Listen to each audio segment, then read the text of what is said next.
What is going on, everybody? Johnny Dean with Foremost. I think that means first. We'll give him the credit on it. What's up, guys? Let me share this out real fast because Ash usually does that and she's not here, so I'm just gonna send it. Damn it, Ash! Everybody. All right, cool. I think that worked. Yeah, that worked. All right, cool. All right, well, what's up, guys? It's been a minute. This is Let's Talk Fantasy Football. I am Sydney Swinton, or 1-0 versus David in the playoffs, and that is David. My lovely wife Ash is not here. She's our other co-host, but she is tired. She's exhausted. She's a first grade teacher, and it is the last day before Christmas break. So anybody that understands. Definitely R.I.P. to Franco Harris, the Steelers legend. Passed away today unexpectedly. From what I saw, he was getting his jersey retired Saturday. Only the third player ever in Steelers history to get their jersey retired.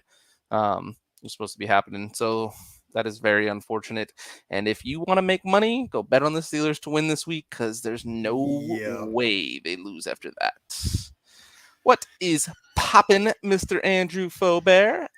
NSD's finest, and one of my co-hosts over there on the North Sports Dynasty. So what's up, man? How's fantasy looking? What do you got going on? Shut your big stupid mouth. You know damn well how it's going. I will say this year was really fun. Obviously, we've talked about it before, but the LTF crew and the NSD crew getting together. We're all in a couple leagues. I branched out into Dynasty this year, and I gotta say, with that league, it was kind of over before it began. I definitely think I botched my draft. Just overthinking it, got a little too cute. It was great for the future, but really sucked for the right now. So I definitely. I'm okay with that one. But the LTF league, that one's just been fun all year, man. You jumped out to that 7-0 start, just talking. I had to listen to this man talk for 7 weeks before he lost. But in that league, I started 0-2, and I knocked off 10 straight wins. And it was that 10th straight win was the one that I beat you. And then I jumped one win over you because you definitely had me in points for. I think it was like 60 to 80 points in the points for column for the last 4 or 5 weeks. Couldn't chip into that. And then we wound up with the 1 and 2 seeds. We got our first round buys. And the 2 players on Sid's side of the bracket, neither one of them even scored 120 points, I don't think. Meanwhile, the 2 people on my side of the bracket, they both went 160 plus. But there are a lot of teams in that league. We were talking about it earlier this season. A lot of boom and bust over there. I've kind of been steady Eddie, and you've also been very consistent. So I'm just hoping that this comes down to me and you, the way it should be, and obviously I'm going to win. So Good. We'll see about that. First of all, you gotta get there. But speaking of, you did say we were in 2 leagues for LTF. We have the LTF league and the LTF Dynasty league. We are down to the final 4 in both leagues. There's only one gentleman that is in both final 4s.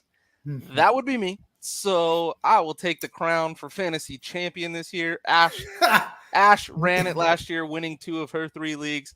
But the LTF fantasy leagues, the fact that there's 2, the fact that I'm the only one in Final 4, I don't care what happens after this. I did better than everybody overall, so you can all kiss it. Yeah, nope. We'll see. We'll see how this goes. And she did almost beat Andrew. Andrew was the 1 seed. Ash got in as the 8 seed, and she was very close to beating Andrew, which would have been hilarious. Andrew never would have heard the end of his inaugural season of playing fantasy football with the LTF community. That would have gone down for years and years. And I don't care what would have ever happened from this point forward. I just would have always pointed back to year one. And she was talking so much crap. She's like, if I win, she's like, I will be so unbearable to Andrew. She would have too. Yeah, she would have too. Definitely. Though it doesn't, Andrew, because this is LTF, sir. So only the LTF leagues and the leagues with LTF count towards what I'm talking about. Thank you, though. Is that I think she bounced back, but she's got that teacher tired. She was it was the last day of school for her class. They had a Christmas party, and her class wore her out. All right, be honest with the folks out there, Sid. This is on the internet. Okay, it's never going away. Ash is very, very tired of Sid and his big stupid brain, and I can relate, Ash. I can relate. I'm tired too. So how many leagues were the two of you in this year? Together? 1, 2, 3, I think 6. Let's see. 1, 2, 3, 4, 5, 6. We were in 6 together. Well, I'm definitely looking forward. I want rankings from every one of those, because my guess is Ash did better than you again. The fantasy queen. She took some knocks this year, but I'm guessing she finished higher. Let's see. I think actually, let me check before I misspeak. Again, the only league she finished higher than me was Jerry World. That is the only league I finished higher than her in every other league. So 5-1, baby, reclaim the throne. Wow, talking all that fantasy crap. I'm sorry, Ash. I really thought that was going to be a little closer before I opened my mouth. Ouch. Okay. Yep. The fantasy peasant. She had a rough year. Okay. I'm back. It's okay. It's okay, Ash, because Mr. Fingers and I had a conversation after last season, and obviously it didn't come to fruition, but everybody in these leagues will be getting a present from me sometime in the next, probably 3 to 4 months. Sid and I are going to have to work on this together, but I think she'll be happy, and it'll ease the pain of her fantasy peasantry this year. Sid doesn't even know what I'm talking about. It's going to be amazing, though. It's going to be amazing. I had to listen to both of you talk mad crap all season, all off season to end it. I was just like, I had to come back with a you had a solid year. You had a solid year. For everybody out there, Sid finally did something that in 6 years of playing fantasy football together, he's never done. He has never finished higher in a league than I have. And the irony is he beat me in the first round of the toilet bowl in my own family league that I usually dominate. It's the Wrights and the Swintons. And I don't think I've ever finished lower than 4th in that league. I've won a couple championships, and it was the most epic fall from grace this year. I came out strong, came out real hot. I was 11-0. We're playing with the league median over there. So you get 1 point for beating your opponent. You also get 1 point for being in the top half of the league for that week in points scored. I came out strong, and I went 11-1 despite Russell Wilson being my quarterback for those weeks. And the LTF show. We were talking about LTF leagues, and we just counted. I am sorry to say, babe, I am 5-1 against you in the 6 leagues we were in together. I finished higher than you in 5 of them. I thought I was doing you a favor, Ash. Okay, I really thought I was doing you a favor, and I tried to make him tally up all the leagues. It did not go in your favor, and I apologize for that. But Ash crushed it in the Wright Swinton Family League this week. Good. She's still in it. She won that league last year. I won the LTF league last year.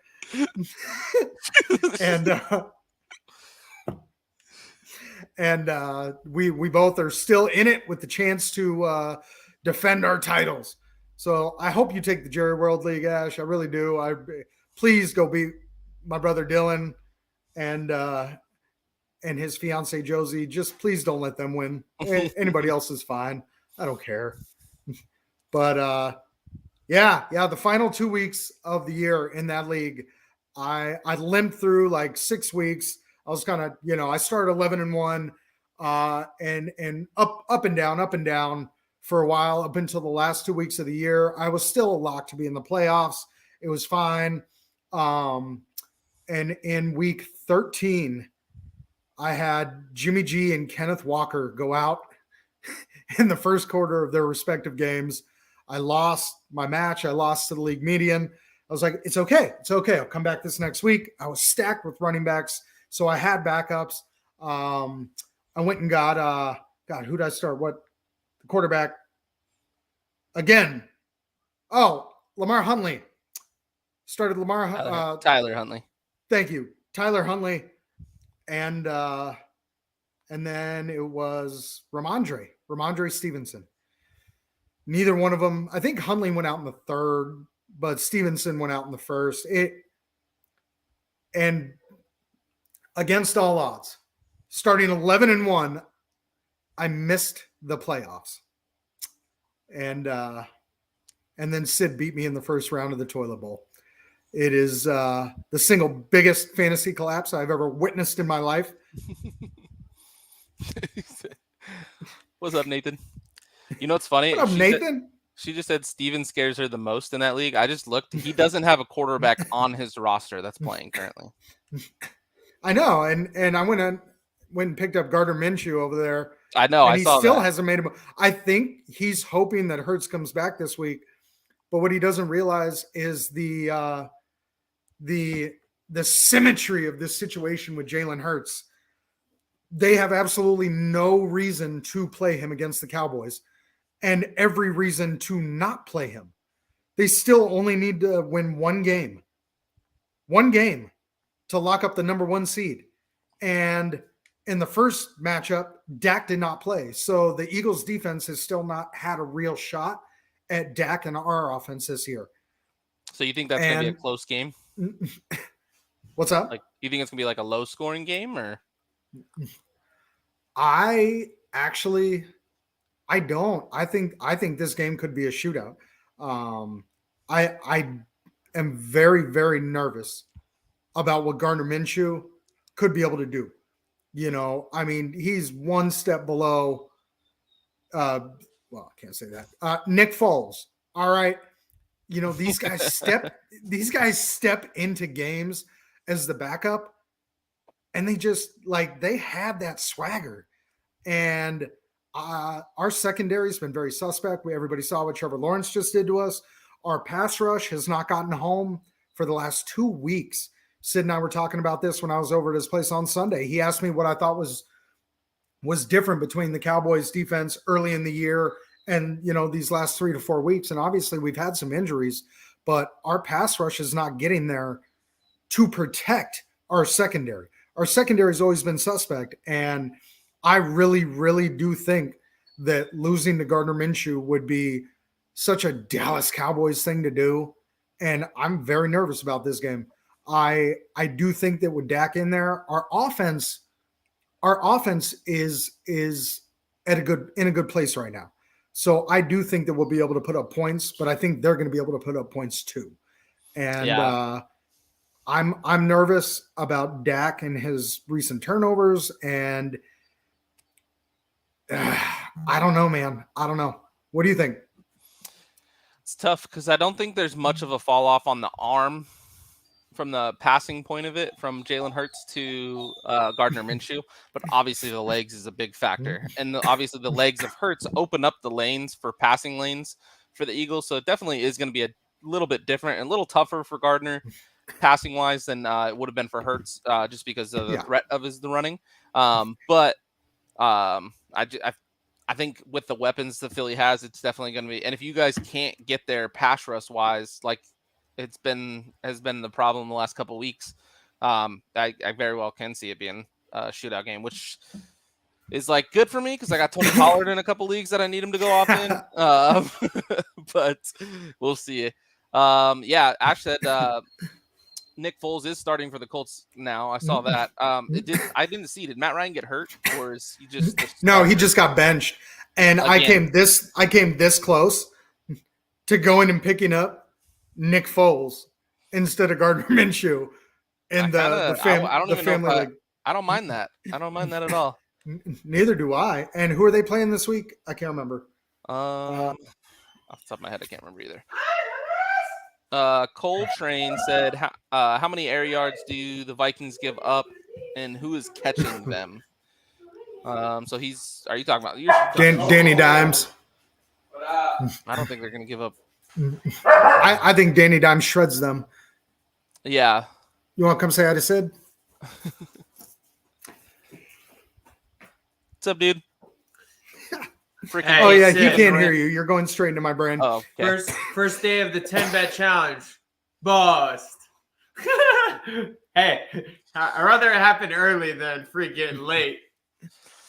It's rather now than the 5K bet. Did you see that? Did you see that post? No. So there's this challenge. It's a 10-day challenge. You find a bet that's one plus 100 to like 110, or you can parlay two that are like minus 400 and minus 200 or whatever to get it to plus 100. So you can undercut scores. You bet it 10 times in a row. So you do 10 to 20, 20 to 40. Yeah. You hit 10 in a row. You find 10 days of it.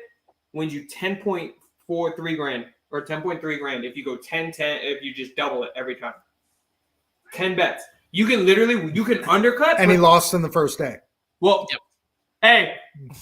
That's everything you need to know, folks. David, Kevin Durant went 8 for 10 in the first half. He had 21 points or 22 points.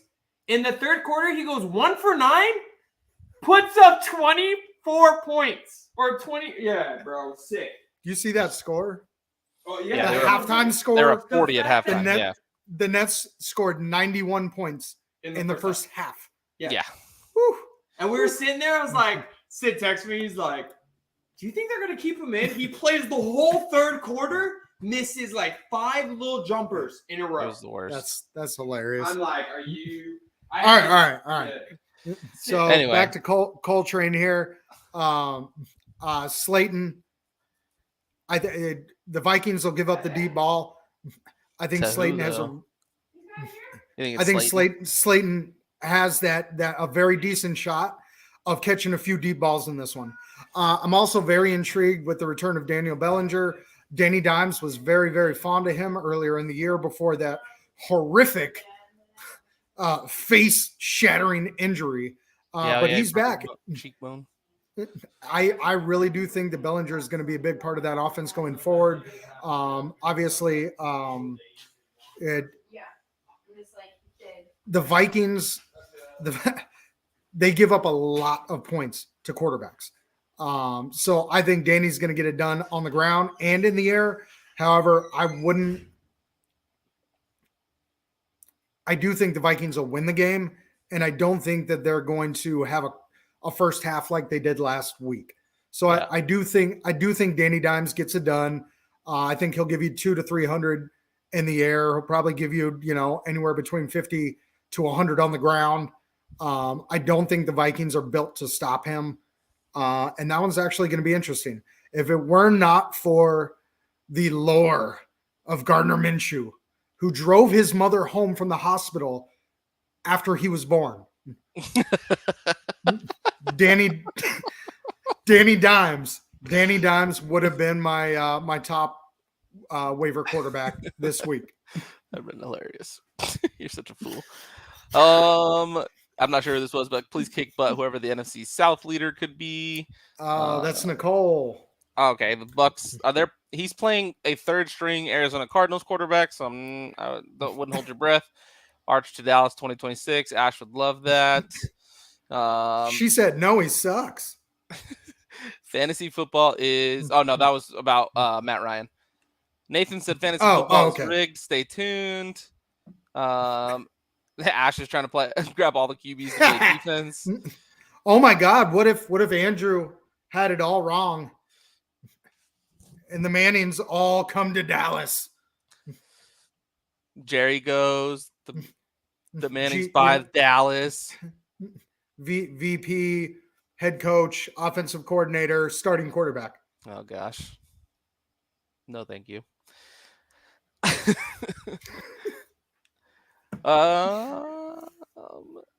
it for questions right now. And then Matt Ryan, it was a wild week in football. I just saw Sean's comment, Matt Ryan, I really hope that he has a good support system at home.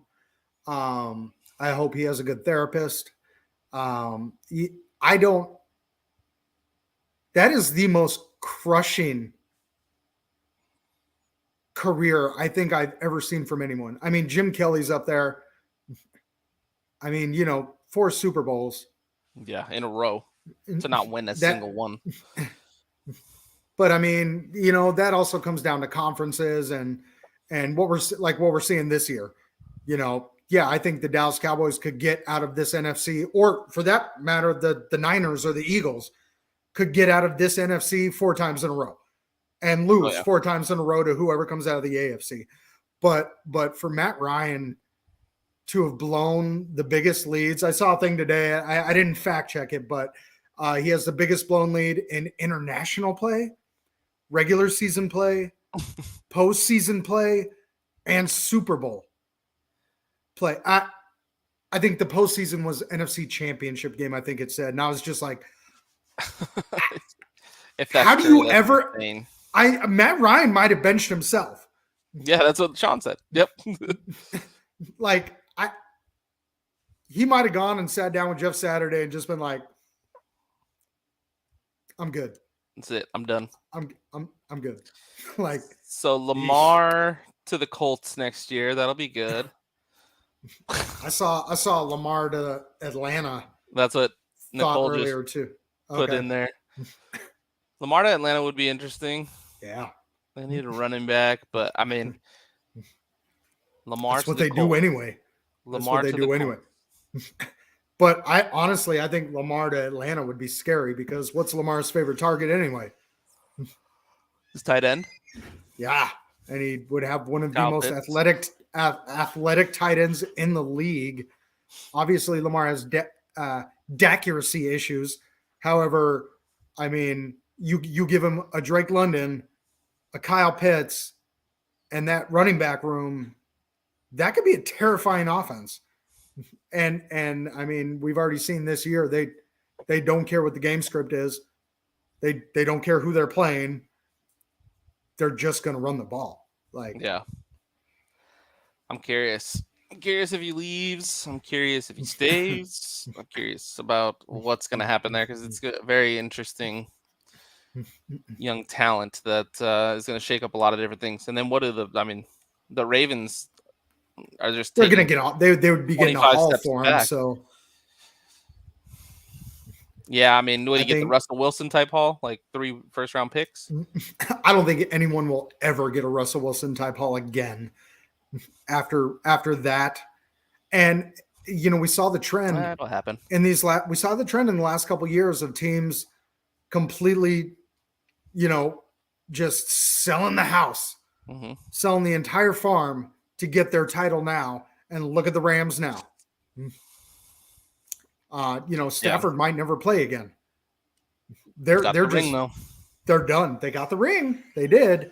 But yeah, Denver tried. And I mean, when you look at everything on paper, Denver should have been able to stand up to any team in this league easily. And look where they are now. So, I mean, I think the Russ thing could have an adverse effect on what teams are willing to give up for these guys going forward. But you never know. You never know. Russ could come back next year and just absolutely set the league on fire too. We've seen him do it, So it'll be interesting. Yeah, it's going to be a fun off season for sure.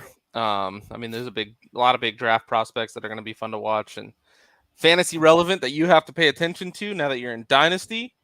So that's going to be fun. Yeah. A lot of off-season homework for me this year. It'll be a lot of fun.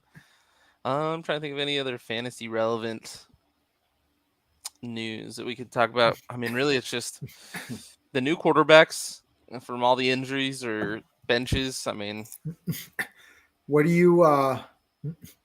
We did this earlier in the year. Let's get back to it.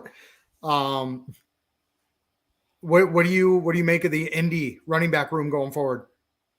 Like for next year or for this? No, for these last couple weeks here. And if you had Jonathan Taylor, right, who's out, definitely. That's tough. I don't even know. They put him on IR, right?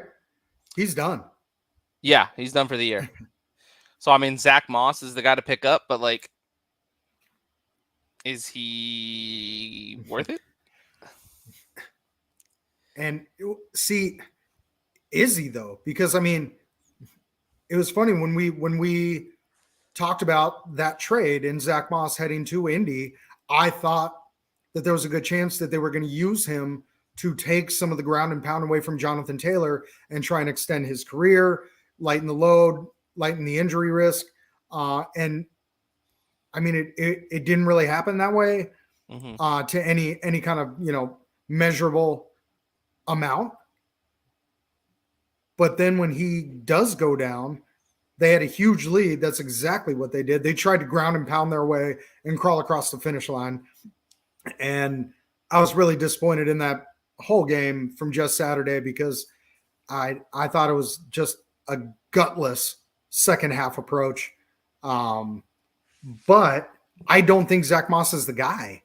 Yeah. I don't either. I really don't. I think that and Deion Jackson fumbled in that game too, right? Yes. Yeah. I'm pretty sure he did. And then Zach Moss took over. He got, 24 carries or something like that, and scored 8 fantasy points. It was just disgusting. And obviously the game script, they wanted to ground and pound, but I was going to go try and find it. It's fine.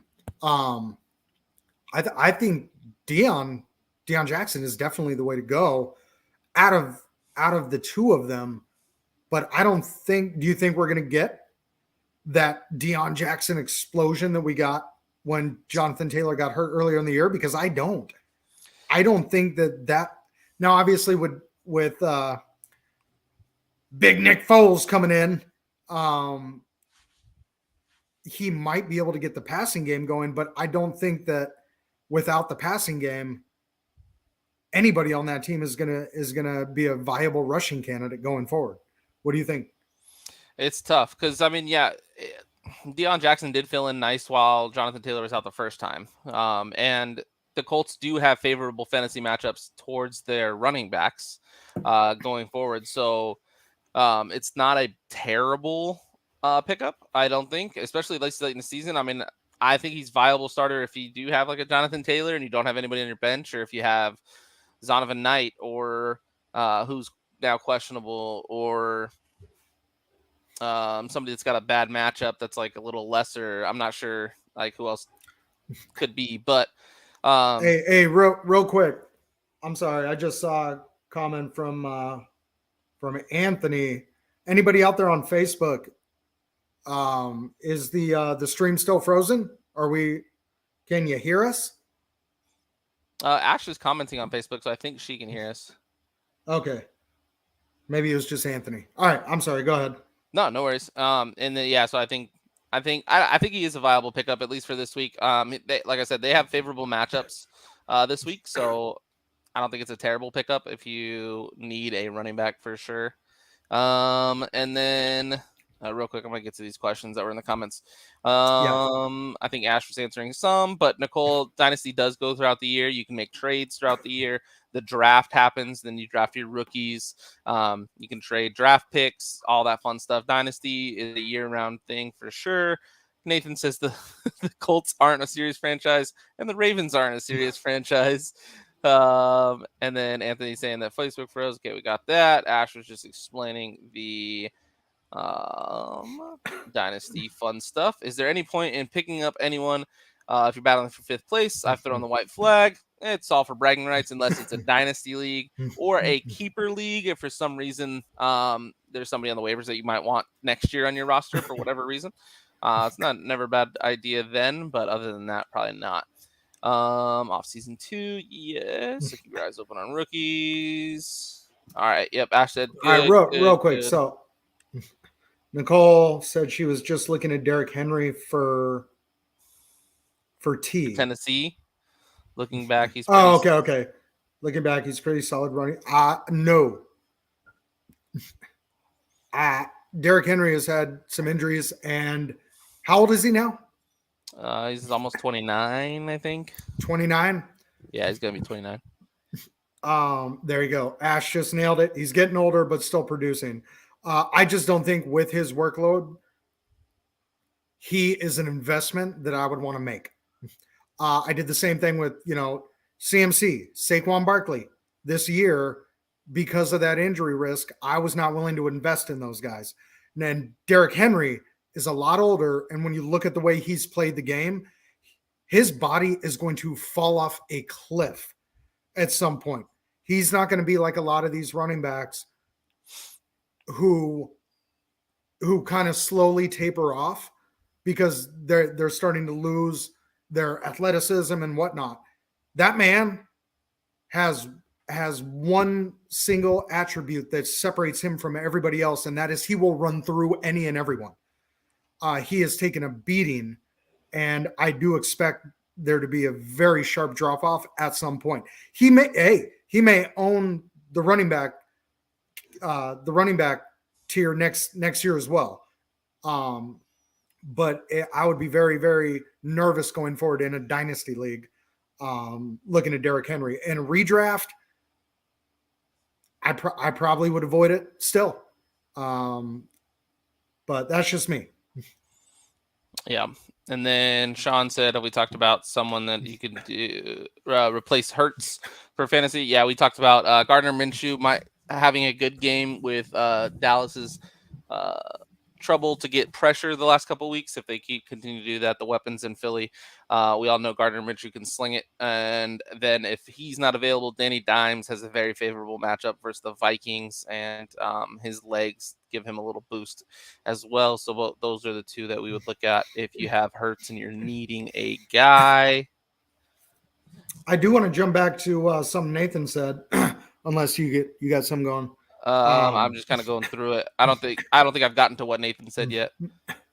You already touched on it when he asked, "Is there any point in picking anyone up Gotcha. if you're battling for 5th place?" I am a firm believer that everyone should play the season through from start to finish. There are different ways to incentivize your leagues to do so. The toilet bowl is one of them. Weekly cash prizes for high and low scores, another way to do it. I do believe that everyone should play all the way through the season, because one of the things that happens is, okay, Nathan, let's say everybody in the bottom bracket stops playing. All that does is make it 10 times easier for the people that are, still vying for first place. But we played this entire year, 12 people, every man for himself. And now you're cutting it down to just like four to six people who are hitting waivers and playing. I think everybody should play all the way through the year. Obviously, there are leagues where tanking helps you, like in a dynasty league. But the other way to think about it is, you say you're waving the white flag and exiting, through the back door. Well, that's no fun for the people that are still in too. If you are somebody who's still still chasing the championship. You want the whole league to be there. You know, that's what makes winning fun. Losing sucks, Nathan. Trust me. I know losing sucks, but I would say stay in there, keep playing, finish the year as strong as you can. It keeps the competition alive within the league. And if you want to rage quit and uninstall your fantasy apps, I would understand that too. You know, I've been there, done that. But I think everybody should stick it out and play through the rest of the year, no matter where you are. I mean, I'm over in the Jerry World League. I just picked up Gardner Minshew because that idiot who was behind me a little while ago has Jalen Hurts, and he's in first place, and I hate him. So I took Gardner Minshew because I also didn't have a quarterback to start. But, you know, you never know when you might be the reason the first place team gets knocked out after they beat you. You know? Yeah, you might want to play it out. Yep. You might want to throw a little shade on the people that are still in too by taking their guys. Absolutely. That's definitely now collusion is not acceptable. I was very, very scared in one of our leagues that there was going to be some collusion out there and some people coming after me because I had Jalen Hurts. It didn't happen. I'm proud of you all. I thought Sid was going to get on the fucking phone. Sorry. To everybody in the league and tell them to pick up every quarterback out there. Collusion's not okay, but fair is fair. And if you go pick up somebody that's a top team needs, I support you for playing the season all the way through. Definitely. All right, we'll get a couple more questions here. And Ash is very much a fan of doing that exact thing. Absolutely. Henry's getting older but still producing, but if you could get a younger running back, I would make a move on it, that's for sure. Or if you can handicap with with other Tennessee running backs, just to be safe, that is a good move too. That's great advice. Running back core was low-key, had injuries all over the place, very much so. I am very proud of the running back room I built in the LTF league that way. So if I don't win, I'm going to be very mad with Christian McCaffrey and Austin Eckler. Derrick Henry is definitely our era's Earl Campbell, without a doubt. He's just reaching that age that running backs reach, and then they fall off a cliff. So I agree with David that he is not going to be good for much longer. Nathan, you just got to get one going, man. You got to get enough people that are going to commit long term to get a dynasty league rolling. Bozo is playing Hurts. I'm not convinced he won't. She's talking about Nick Sirianni.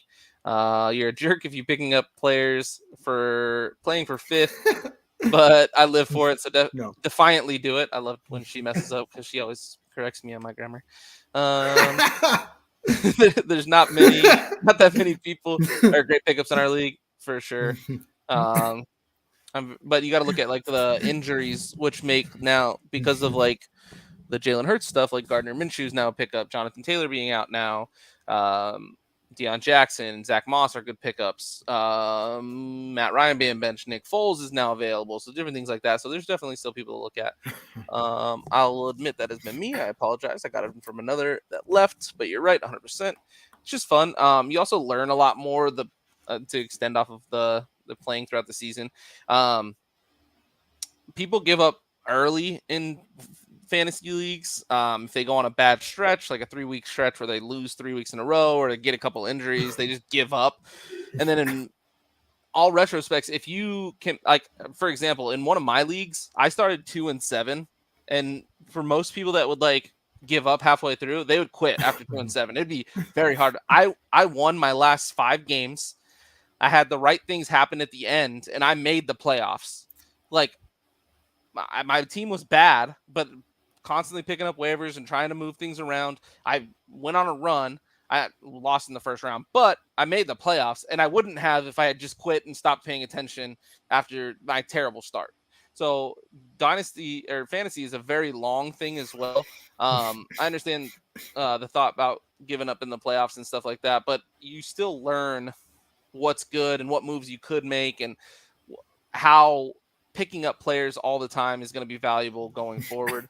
And people quit way too early. I think Nathan and John Linney both threw in the white towel early on in their matchups, and then John Linney came back and won. So But he didn't win because he already conceded the match. Exactly.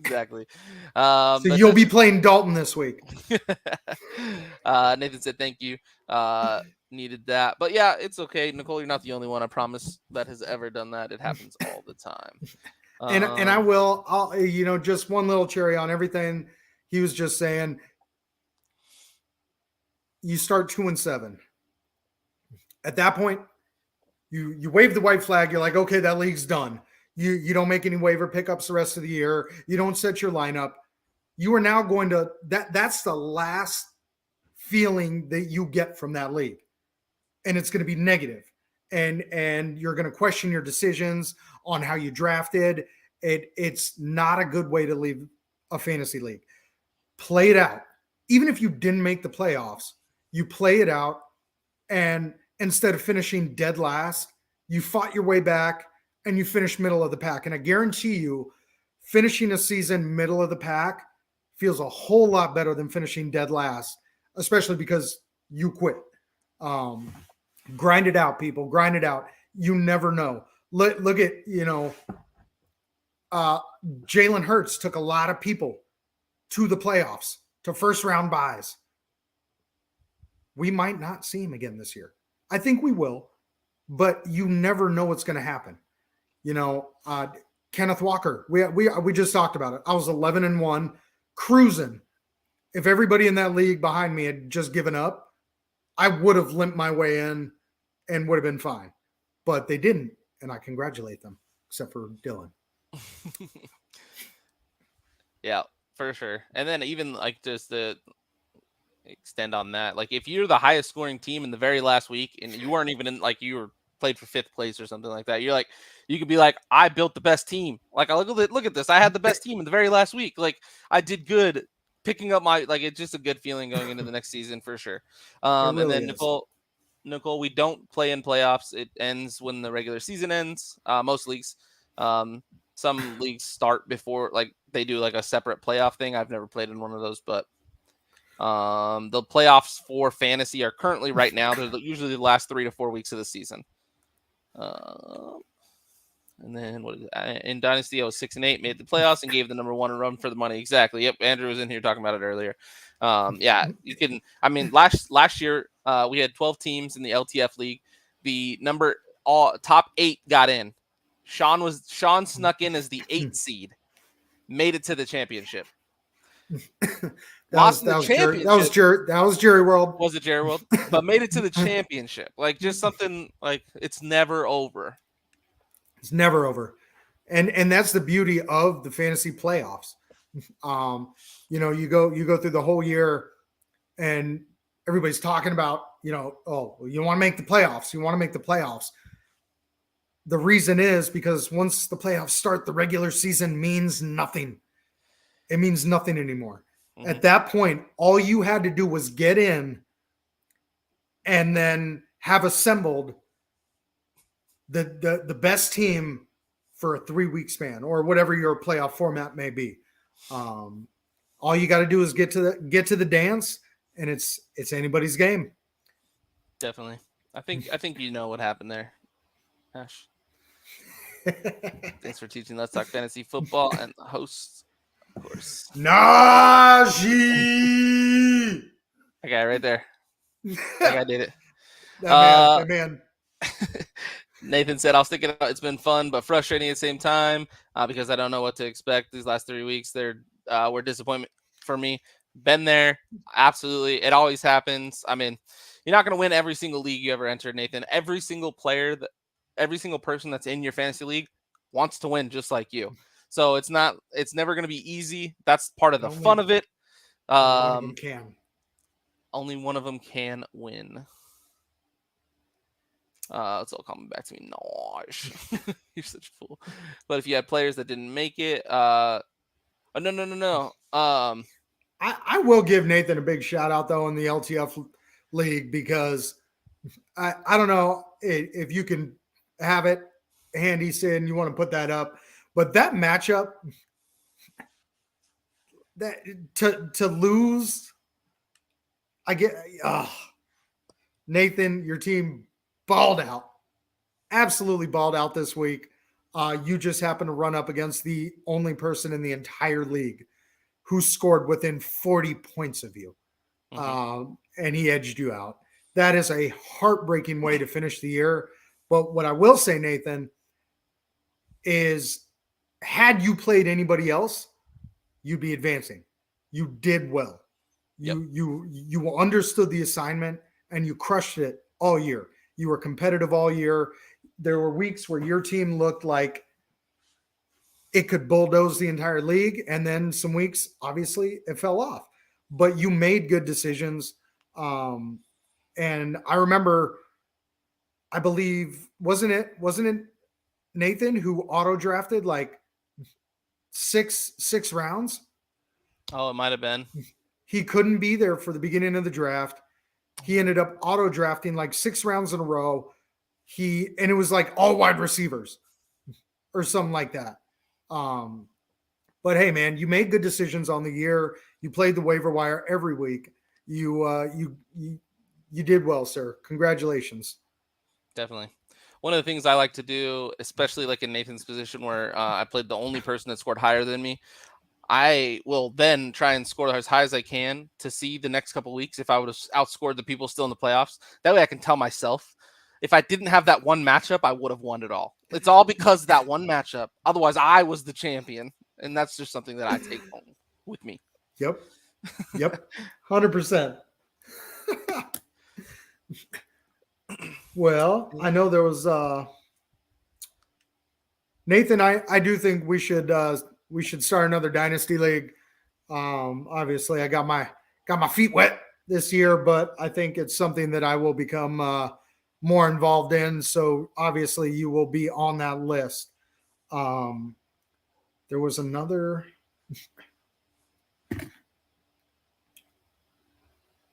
I'm trying to think. There was another matchup that I wanted to pick your brain on.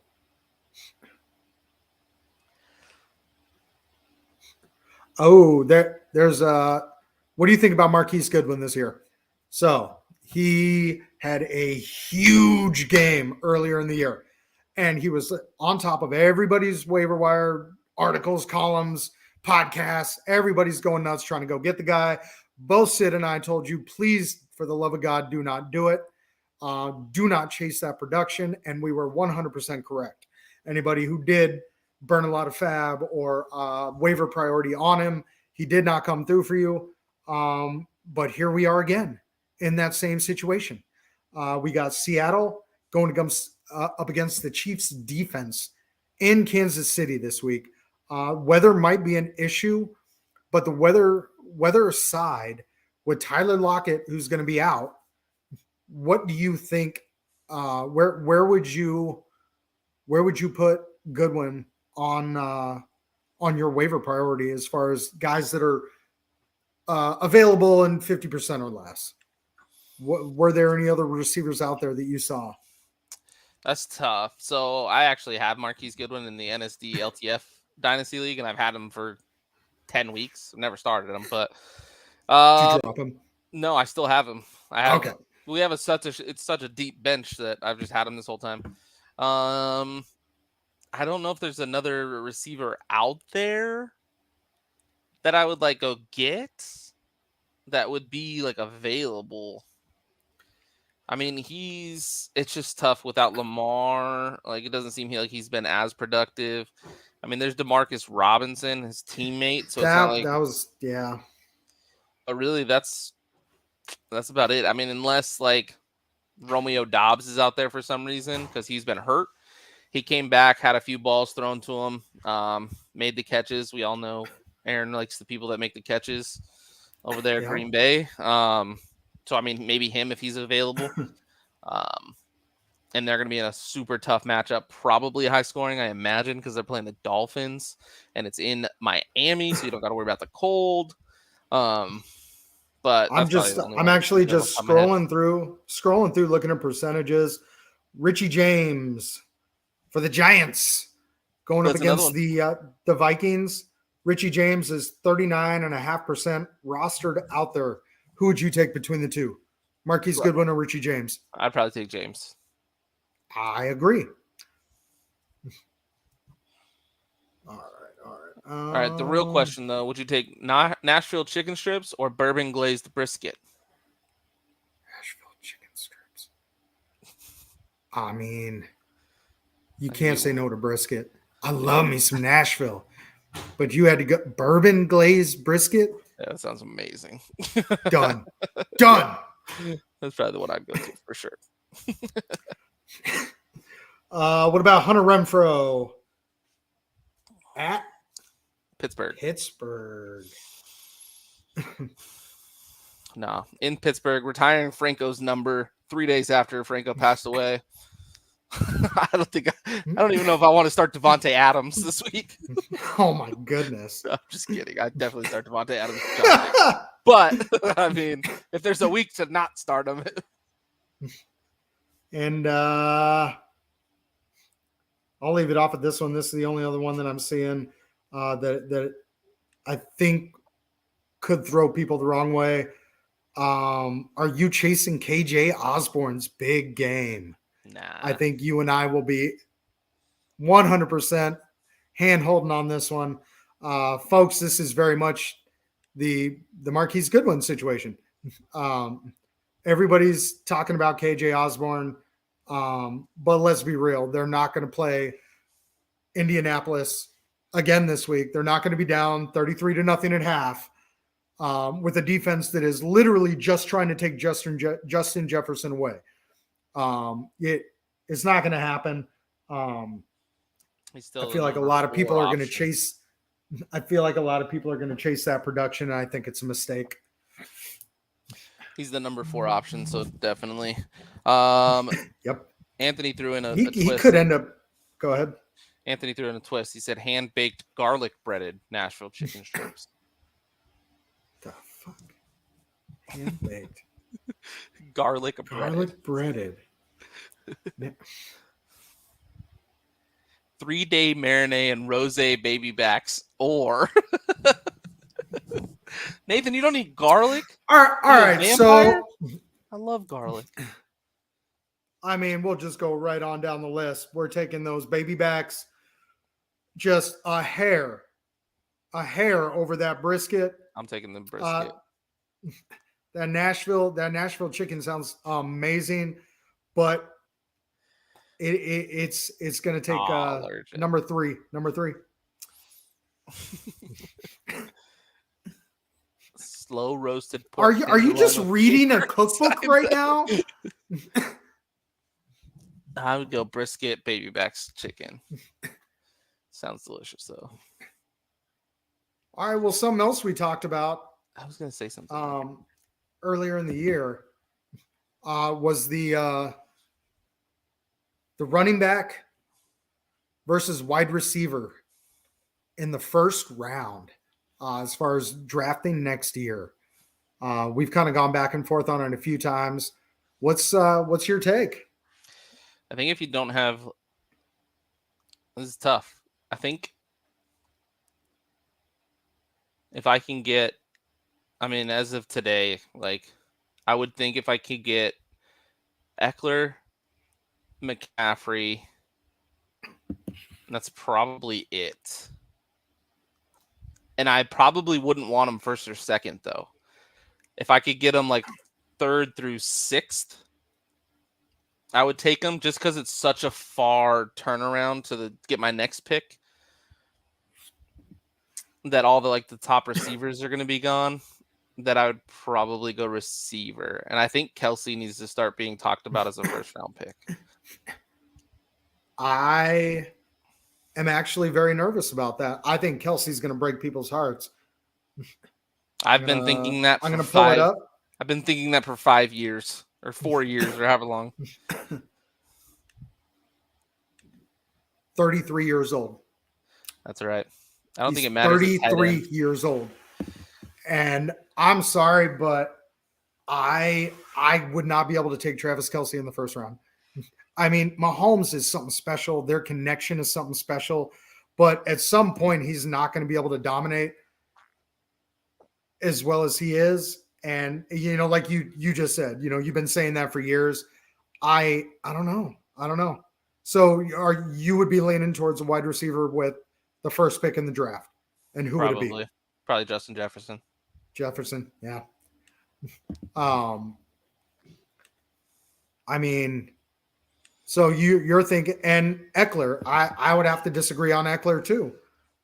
And for the exact same reason. This is all redraft leagues, not in Dynasty, but 27 years old.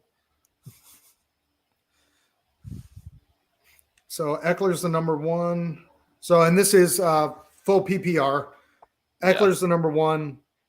Josh Jacobs, Christian McCaffrey, Derrick Henry, Saquon Barkley, Nick Andrews Chubb. isn't him anymore. What's that? I'm responding to Nathan's comment. He said if you can get Kelsey and Andrews on the same team, that league can't be touched. Andrews isn't nothing. No, he completely fell off, and he's the reason. He was the biggest reason for my collapse in the Jerry World League. My number one pick in that league was Dalvin Cook. My number two pick was DeAndre Swift. My number three pick was Mark Andrews. I rolled the dice in that league and went tight end early instead of a wide receiver in round 3.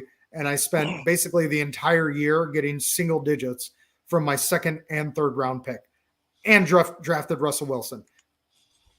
The reason I don't agree with still almost made the playoffs. The reason I don't agree with your Kelsey being older take is because you don't have to be he doesn't have to move fast to play tight end. True. And that's what running backs and receivers, receivers play until they're 40, 38, because they don't get hit as much. He does. Yeah, but that man gets hit 15 to 20 times a game. But he doesn't have to be fast. True. I don't know. I could take Kelsey close to the turn in the first round. If we got close to the turn, if I'm 12-man league, anywhere after pick like 8, I would say 8 through 12. If Kelsey was there, and the top three wide receivers are gone, probably 1 or 2 running backs are gone, I will take Kelsey in a heartbeat, knowing that I have such a short turnaround coming back. I'll still be able to get a high-end second-round pick. And depending on who's there, obviously. But ESPN Fantasy did a stat. They checked the most common player on playoff teams throughout all of ESPN Fantasy. The most common player was Travis Kelce. On playoff making teams. Playoff teams. Was Travis Kelce. Yep. And the top 5 was like Kelce. The tight ends, the tight end position has completely fallen off for fantasy. This year was horrible. Outside of it was absolutely horrible. Let's see. I'm on the sleeper app right now, looking at full PPR. Let's go. Travis Kelce, number 1. He scored 19.85 PPR points, 13.35 in standard per game. That was his average. Number 2, TJ Hawkinson, 11.71 fantasy points. PPR, 7 points in standard leagues. And that's your number 2 tight end on the year. Mm-hmm. It is Kelce and everybody else. Now, Mark Andrews balled out in the first half of the year. But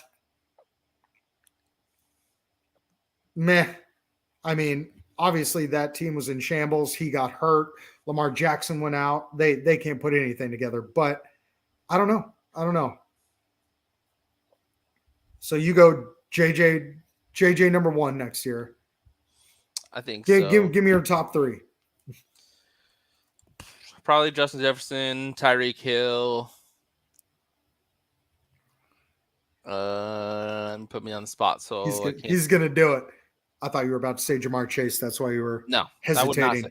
I would take Jamar Chase is not elite. I would take Austin Eckler and CMC over Jamar Chase in the first round.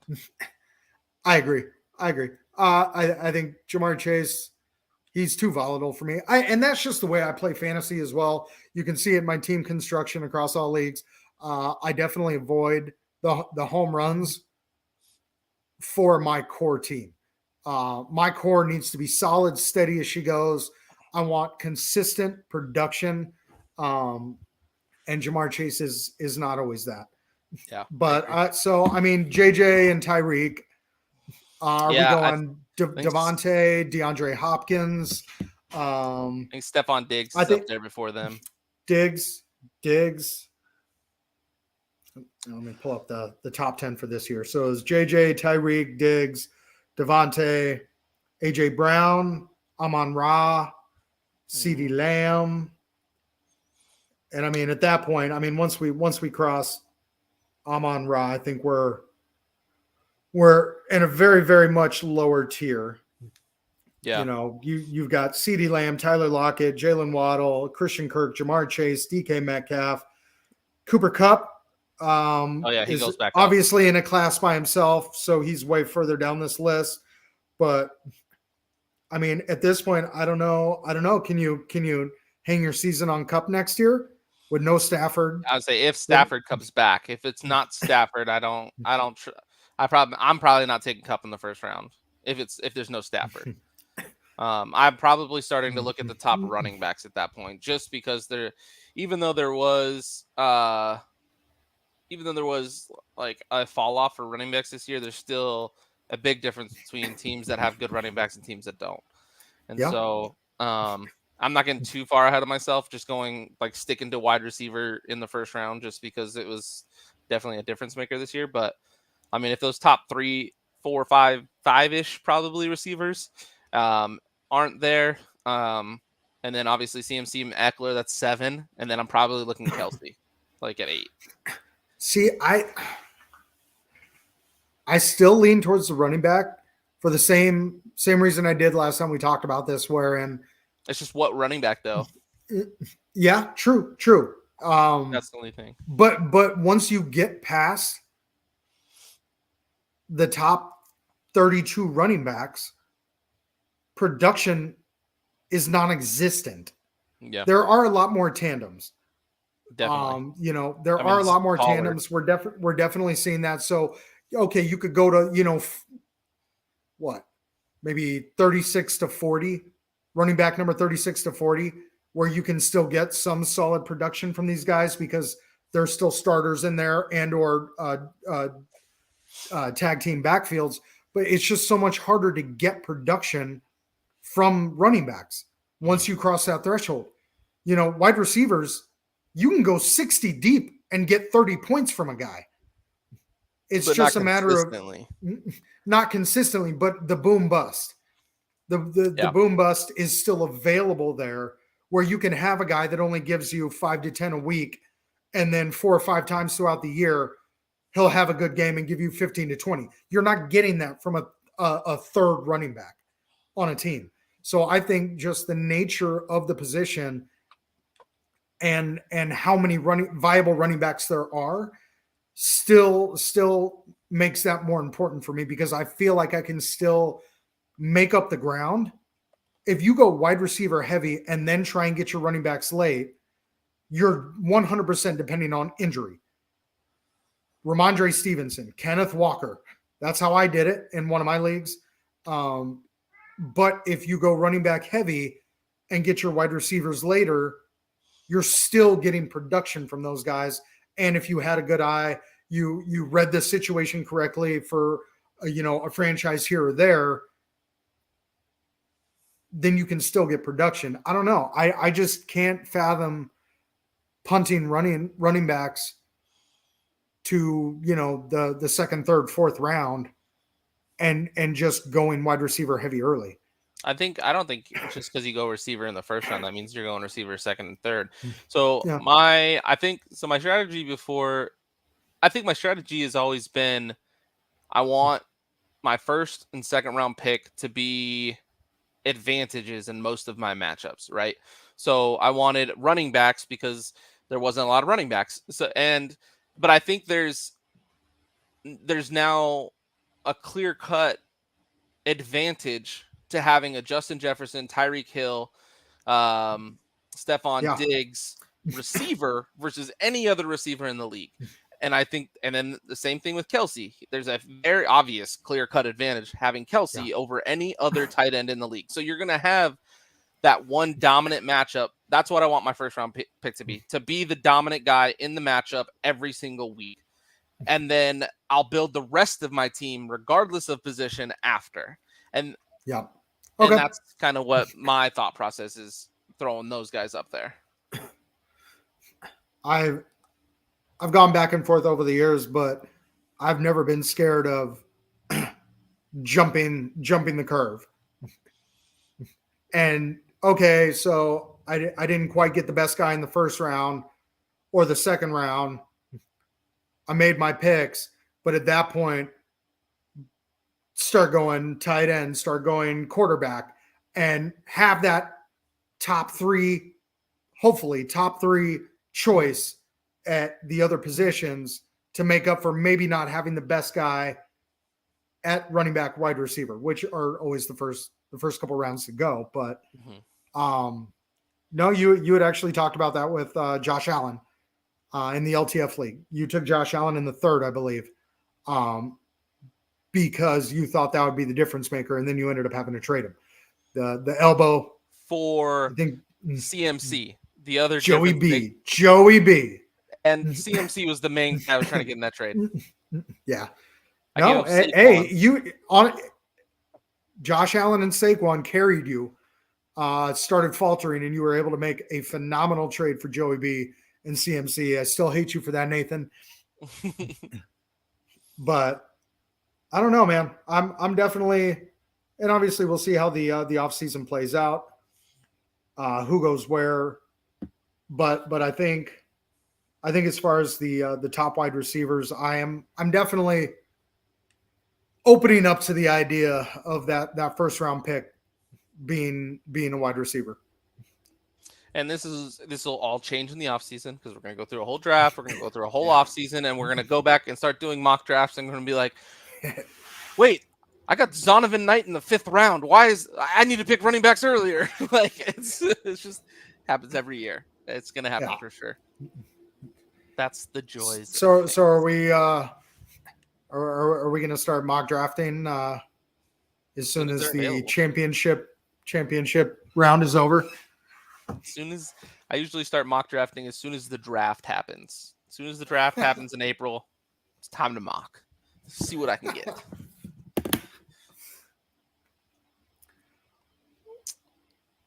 But there's a couple I was following up in here. Nathan said, happy Hanukkah. Thanks, Nathan. Appreciate you, man. It is night 4 of Hanukkah for all the Jewish fellas out there. Happy Hanukkah to everybody. Then when they went back and forth talking about everybody in the first round, I agree. There's going to be Ash was saying how she thinks receivers are going to be definitely more valuable. And a lot of people might think that, so running backs might be slipping, which, I mean, could definitely be a thing. I mean, everybody. Here's the thing. And hey, if everybody's drafting running backs in the second round, then yeah, okay. You know, my concern is going after a receiver, chasing the wide receiver production in the first round, and missing out, because if your guy doesn't hit, you might be screwed. But going early QB next year, there was definitely, hey, you played the QB waiver wire this year, and that didn't work out the best for you. So that's also another. I mean, that could definitely be a strategy that changes next year, like taking that quarterback in the 4th round, even if it is like the 6th, 7th guy on your board, just to lock in the guy and have your guy for the season, to not have to play the QB waiver wire. So never again. Yeah, see, I've never in all of my years of fantasy had to string quarterbacks for the last over half the season. Never again. Yep. Never again. Yeah. And that league, the other problem was that league was so deep. Too many IR spots, too many bench spots, too many flex spots. And I compared it between the two leagues all year. I would have had viable quarterback options had I been in the LTF league. But yeah, I definitely will be. And I think with the amount of quarterbacks who are coming into the league, who have decent rushing upside. I'm not talking Josh Allen, Justin Fields, Jalen Hurts, but the majority of quarterbacks out there are athletic enough to scramble, move, and I think that's only going to continue. So I think prioritizing that quarterback position, it's a difference maker. Definitely. It really is. You know, if you took Kirk Cousins way late in the draft this year, congratulations. Definitely. I mean, that's what, you know, but Matty Ice was supposed to absolutely light it up with the weapons he had over there in India, and that didn't happen. So, you know, yeah, choose wisely. I've played the late round quarterback thing a lot. Obviously in the LTF league was the one that I went Josh Allen early. I didn't take Mahomes, Hurts, Burrow, any other leagues, and there was two different outcomes. There was the leagues that I took Jared Goff, Kirk Cousins, and Trevor Lawrence that started slow and then took off, and I was able to like ride that. And then there was the leagues that I took Matt Ryan, Russell Wilson, Matthew Stafford late, and they all were the QB carousel. So that's a dangerous game. You're gambling very much so doing that. So it's definitely a make or break for your whole fantasy year. All right, we got a question. That's the one. Start 2, half PPR. Pittman, Ayuk, Watson, or Kirk? Which Watson? Gotta be Christian Watson. Oh yeah, okay, that makes sense. So I was gonna actually ask you a very similar question. I also have Zay Jones in mind. Well, here, okay, so we got. Dude, I think exactly that. Actually, I think. We've got Pittman at home against the Chargers, Ayuk at home against the Commanders, Christian Watson going on the road to Miami, and Christian Kirk. Where is it? Who are they playing? Going to the Jets. And I think we talked about this earlier, like 3-4 weeks ago. Zay Jones had a very rough playoff schedule for receivers. But it wasn't really him. It was Christian Kirk who was going to have the rough go of it. And we just saw it. We just saw it with Dallas. I would be very nervous starting Kirk because they have the Jets this week, and then I can't remember who they have next week. But I think, you know, Christian Watson. Texans. They play the Texans next week. I would not roll with Kirk. Houston is one of the toughest matchups out there for pass catchers and quarterbacks because nobody needs to throw the ball against them. They have a horrible defense, a horrible secondary, but quarterbacks do not put up big numbers against Houston. He might get into the end zone, but I would avoid Kirk. I would probably this week go with Watson and Pittman.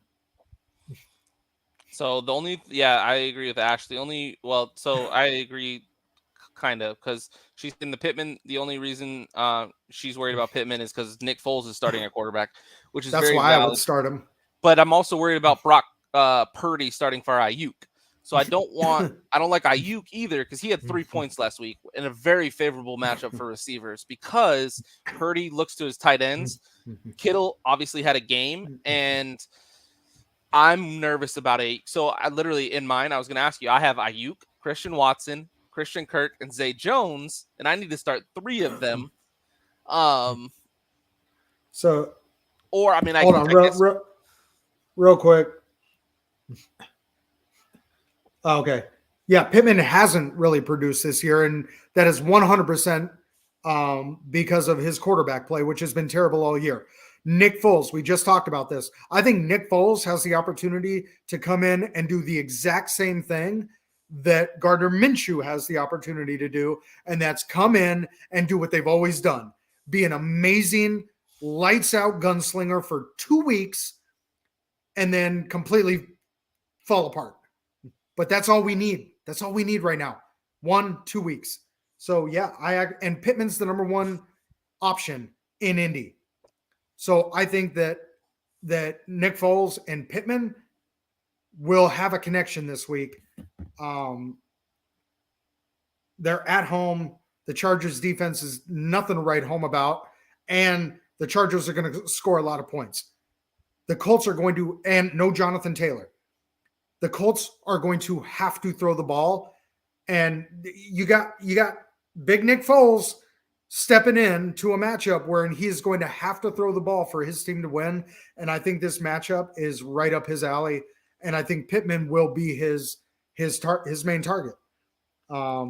That's why I like Pittman this week out of this list right here. Yeah, I don't hate it. Same deal for Miami. Green Bay going to Miami. Mm-hmm. Did you guys see the end of that game? At the goal line, he literally audibled to get Christian Watson a touchdown. I agree. He loves the kid. And I think Watson and Tyreek are going to be carving each other's defenses up all game long. I think those guys are going to just be going back and forth. So that's my take on those four. It's funny that you say It's funny that you say he loves Watson after he was very mean to his little new toys that he had in Green Bay. He doesn't like new toys, and he's very mean to them. Pretty sure he is. He's a but he likes them. But he likes them because he tried to get him a touchdown. Just a weird little flippy floppy there. Anyway, no, he's the one flip flopping instead of being a dick to Watson. What did he do at the end of the game? Now he's being nice to him. No, I think that's really Aaron what Rodgers it was all doesn't season. Aaron Rodgers does not care about people. He cares about numbers. Nope, that would be the media that told you that. And you felt I'm messing with you. We've talked about it. Teaching styles, teaching methods. There are a lot of different ones out there.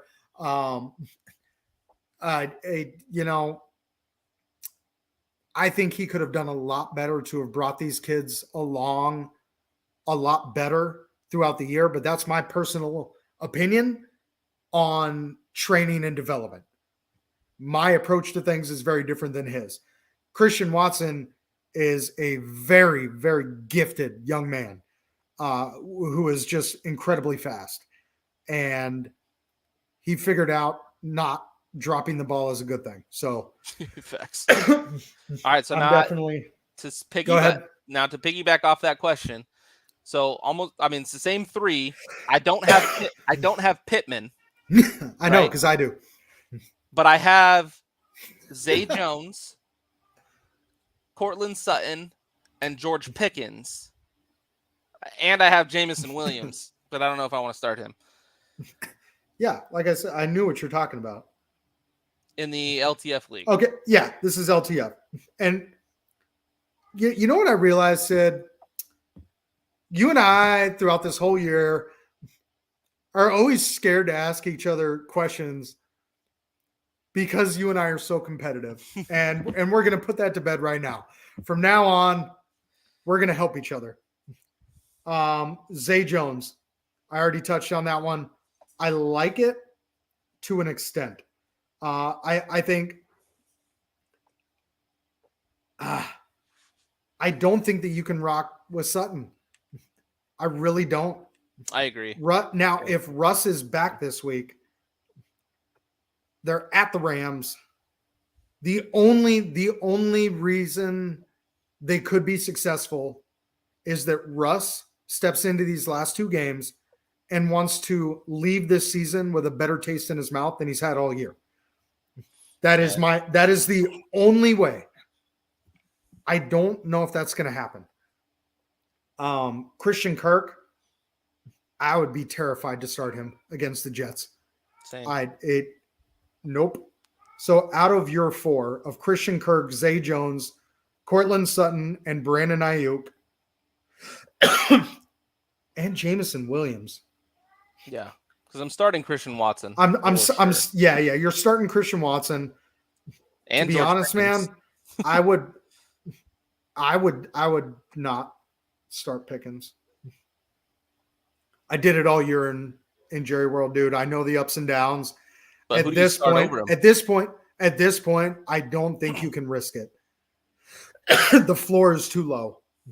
Okay, and look at it that way. The floor is too low.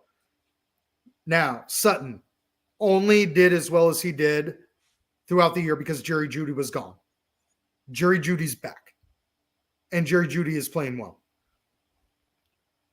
Ayuk. You already kind of covered that. I mean, yeah, Debo's gone, but Brock Purdy's not coming out shooting the lights out. I think you got to go with Zay Jones, Christian Watson. That's the dilemma. Is who's that third one? Jameson Williams or Ayuk. I can't rationalize keeping Pickens in over either one. Because, and here's the other reason, both of them have a higher ceiling than George Pickens as well. Jameson Williams had a 0 last week. Ceiling. Like, I know. No.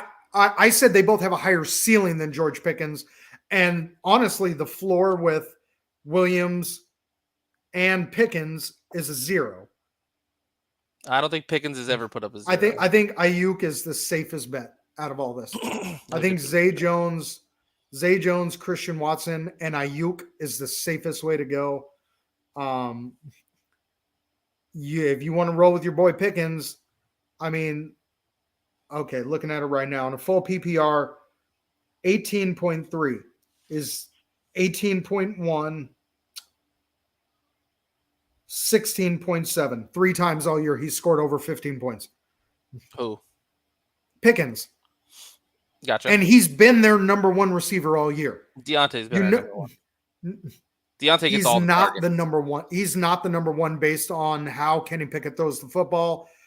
Mitch coming back in.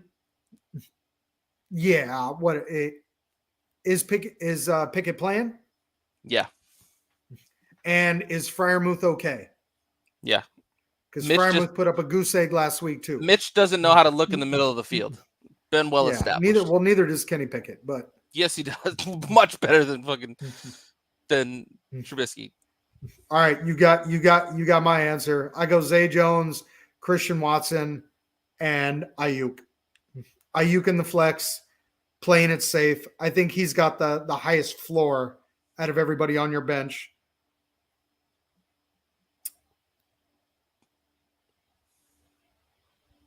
That's tough.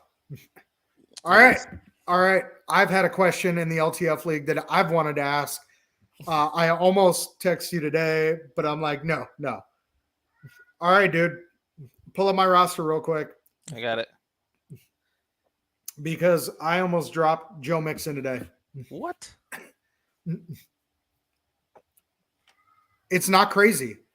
I can't get Nathan, I think, was the one we were talking to about this earlier in the year. We say it all the time. You have to go off production and not the player's name.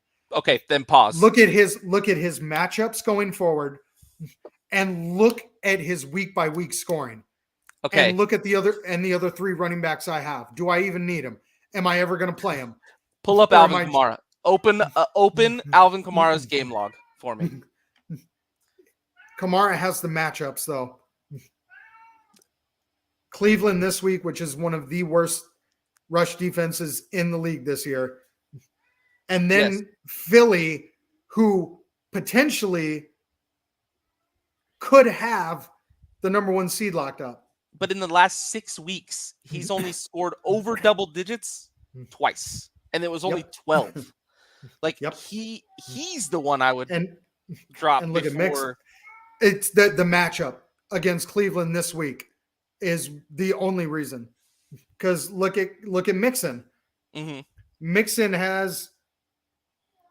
he's been solid double digits, okay, but he's going against one of the best rush defenses in the league this week in New England. So this is where I couldn't make my decision, so I hadn't made one. So New England, they always take away your number one weapon. So they're going to try their best to take Ja'Marr Chase out of this game. Do you think, and it's going to be a low scoring game. I think Cincinnati's defense keeps New England in check. So I don't think that Cincinnati is going to have to, they're not going to be in a position like they were last week, right? Where they have to air the ball out and score a lot of points.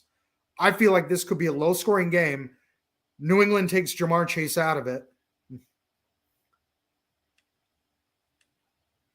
Does that actually open things for Mixon and the rushing game? Because he has been so inefficient all year. He had that one big game and was poised for an absolute breakout. And then he got concussed and was out for 2 weeks. And then he's coming back from that. Do you think that he can grind his way to a solid fantasy outing against the New England defense? I like so I understand the Bengals have a much worse matchup. I agree. The Bengals also have a much better offense than New Orleans. Yes. And that's the only thing that worries me, because Kamara has had decent matchups and hasn't produced. Yep. So has Mixon. I mean, true, but Mixon at least gives you double digits. Like, bare minimum gives you double digits, whereas that's not the case with Kamara. Nathan's asking if he can give me Miles and Jamal for Joe Mixon. Ash, make it happen. Make it happen. Make it happen. He's just been, it's so tough for me to okay, start. So that's kind of my dilemma here, because my other two running backs are Ramondre Stevenson and Rachaad White. And I'm not too worried about the two of them. So I have 4 running backs, only 2 weeks left to play. And I had Jalen Hurts. So I had to obviously pick up a second quarterback. And now I'm having to make decisions. So you would drop Kamara over Mixon.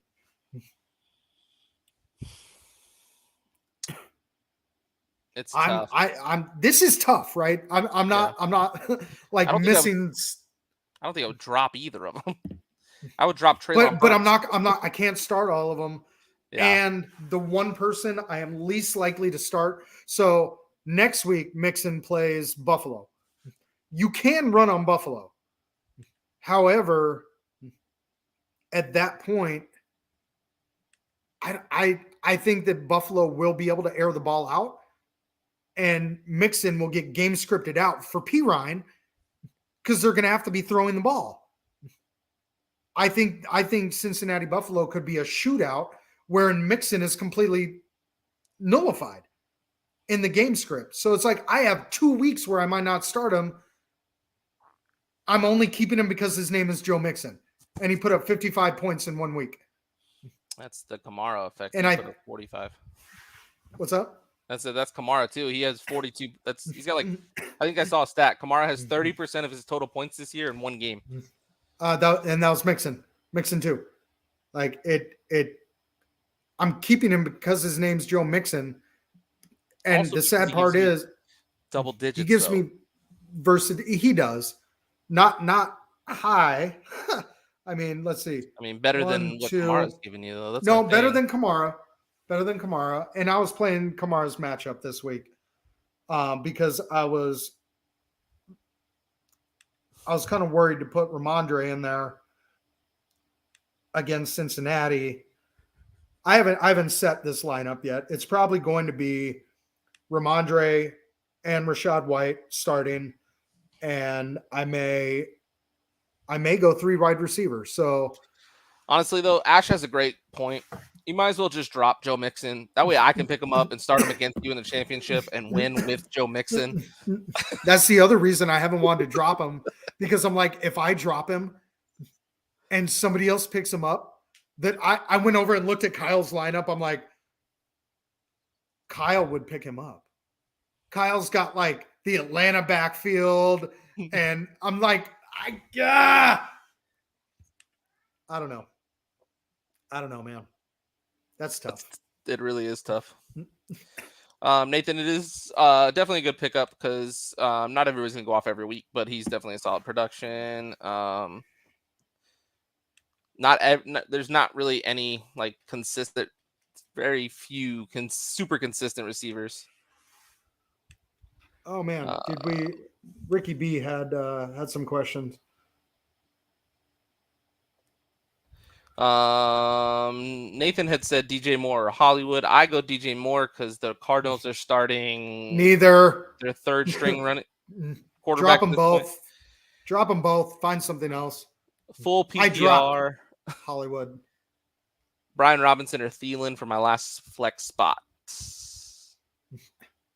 What we got? So Thielen against the Giants. Who's B-Rob playing? San Francisco, the number 1 defense. Yeesh. You got to go Thielen there. I don't like any running back against San Fran, especially in a timeshare. Can you pick up Ricky B also likes Ayuk over Pickens. Sorry, Ricky B, for the delay there. Missed that one. I'm not sure what this means, Nicole. Can you pick up a pestle off of a practice squad? A person? A player off of a practice squad? I don't know what the Thielen for sure for this one. I think I missed a couple more. The people were going off in the comments while we were talking, but no problem, Ricky B. I was trying to show them off as we went. Player, can you pick up a player off a practice squad? Yeah, I mean if they're available. I mean I don't know why you would want to unless you think they're going to be good. For sure though.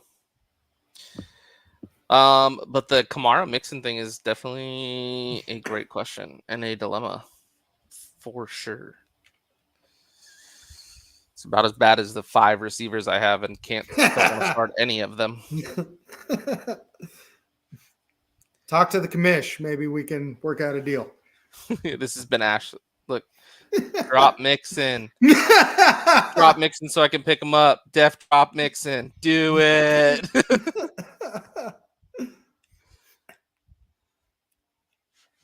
I don't know if I could do it. I don't know if I could drop him. I know.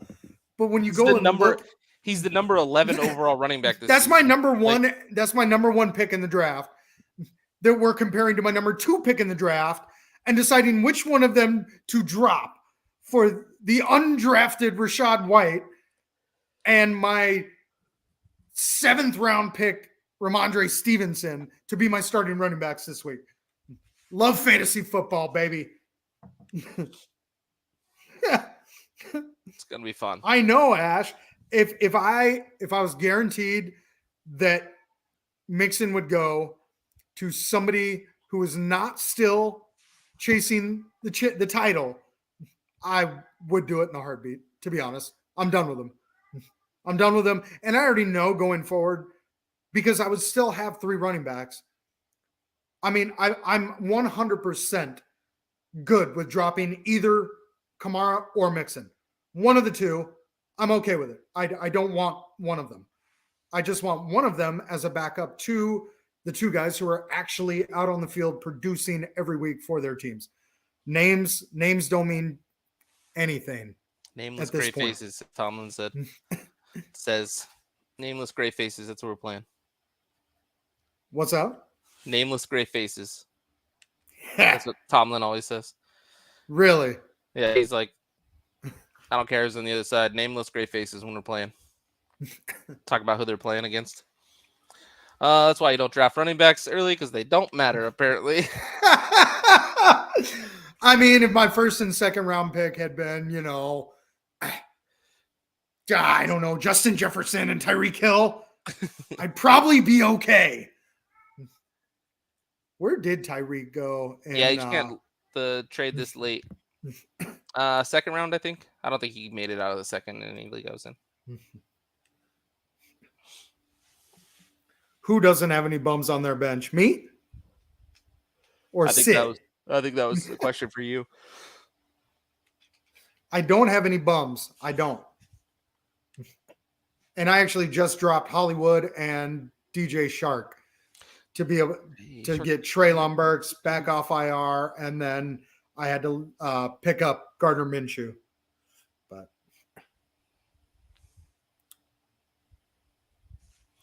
thoughts on Godwin? Does Ash have any lineup questions? Ooh, thoughts on Goodwin. Marquise, you missed it, Ricky B, but we actually, that was my first question of the night for Sid. And go for it, Sid. Yeah, I don't trust him, basically, is the answer. I wouldn't start him. I have him in a league. I've had him for 10 weeks. He's been sitting on my bench the entire time. He's a fall off with Huntley. And he just hasn't produced enough for me to give him a shot. You're a wild. No, Nathan, I wouldn't. Go ahead. No, you're good. Dude, Meggett from the Mean Machine or Julian Washington from Miami Sharks. It's got to be Meggett. Mean Machine. Yeah, absolutely. If you played for Mean Machine, you win. Mean Machine. Mean Machine. So, yeah, on the Marquise Goodwin thing,